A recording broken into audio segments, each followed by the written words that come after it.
ನಾನು ಹೇಳ್ತೀನಿ. Prison amendment act 2022 ಪ್ರಕಾರ ಅಂಡರ್ ಸೆಕ್ಷನ್ 42 ಅಲ್ಲಿ ದರ್ಶನ್ ಮೇಲೆ 2 ಎಫ್ಐಆರ್ ಆಗಿದೆ ಸರ್. ಹೌದು ಅದೇನು ಹೇಳುತ್ತೆ ಸರ್? ಅಲ್ಲ ದಕ್ಷನ್ ಇವಾಗ ನಾನು ನೋಡಿದ ಪ್ರಕಾರ ಏನು ಸೆಕ್ಷನ್ 42 ಒಳಗೆ ಹಾಕಿದ್ದಾರೆ. 42 ಏನಂದ್ರೆ ಏನು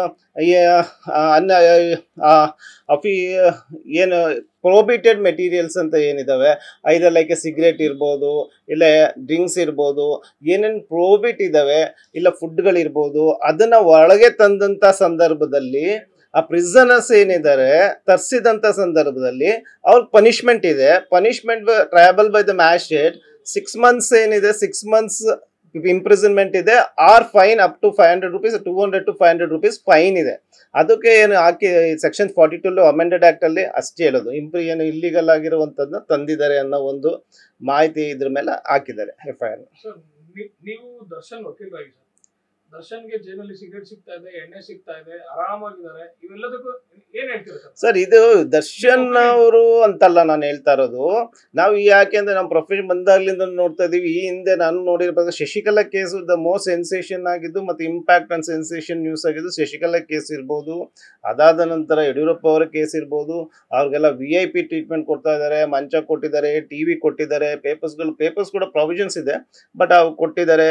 ಆಮೇಲೆ ಎಲ್ಲಾ ತರ ಫುಡ್ಗಳು ಕೊಡ್ತಾ ಇದ್ದಾರೆ ಅಂತ ಹೇಳಿ ದೊಡ್ಡ ಸೆನ್ಸೇಷನ್ ಆಗಿದ್ದಂಥ ಸಂದರ್ಭದಲ್ಲಿ ಸರ್ಕಾರ ಏನಿದೆ, ಸರ್ಕಾರ ಅದನ್ನ ಎಚ್ಚೆತ್ಕೊಂಡು ಅವರು ಪಾಲಿಸಿ ಮಾಡೋದು ಸರ್ಕಾರ, ಗೌರ್ಮೆಂಟ್ ಆಫ್ ಕರ್ನಾಟಕ ಏನಿದೆ ಅವ್ರು ಮಾಡಬೇಕಾಗಿದ್ದಂಥದ್ದು.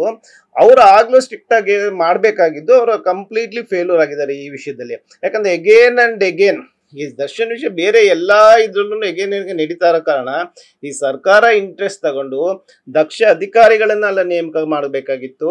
ಅದ್ರಲ್ಲಿ ಎಗೇನ್ ಫೇಲ್ ಆಗ್ತಾ ಇದ್ದಾರೆ.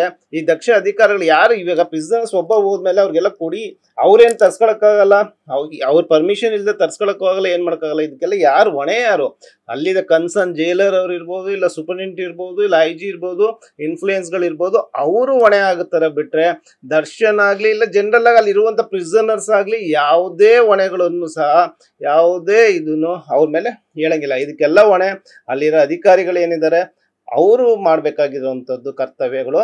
ಅವ್ರ ಕರ್ತವ್ಯ ಲೋಪ ಮಾಡಿರುವಂಥದ್ದು ಅಧಿಕಾರಿಗಳು.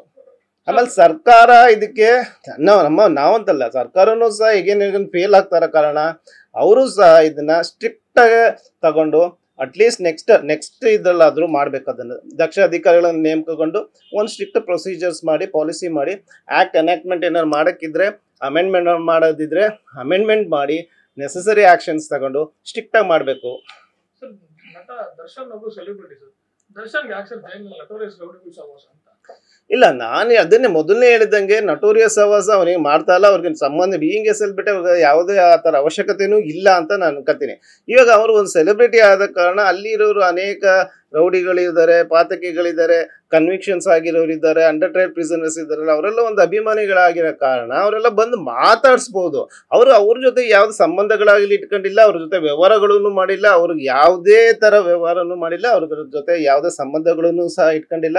ಇವನ್ ದರ್ಶನ್ಗೆ ಯಾವ ನೆಸೆಸಿಟಿನೂ ಸಹ ಇಲ್ಲ ಅಂತ ನಾನು ಹೇಳ್ತೀನಿ. ನ್ಯೂಸ್ ಫಸ್ಟ್, ನಿರ್ಭೀತಿಯಿಂದ ನಿಮ್ಮ ಪರವಾಗಿ.